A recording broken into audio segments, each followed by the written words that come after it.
নিজের সন্তানের চাইতে মূল্যবান কোন সম্পদ মানুষের আর হতে পারে না।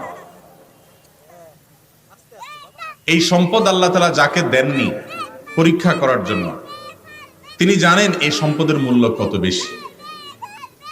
যাকে আল্লাহ তাআলা কোনো সন্তান দেননি, নিঃসন্তান রেখেছেন, সে আল্লাহর বান্দা জানেন যে এই নিঃসন্তান হওয়ার কষ্ট বেদনা কত মারাত্মক, কত বেশি।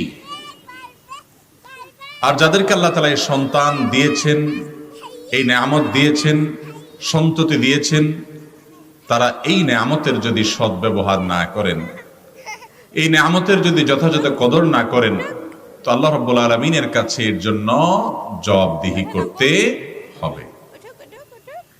আমরা আমাদের দেশে সাধারণত একমুখী ওয়াজ শুনে অভ্যস্ত, আর সেটা হলো বাবা মায়ের অধিকার, বাবা মায়ের হক। সন্দেহ নাই যে এই পৃথিবীতে আল্লাহ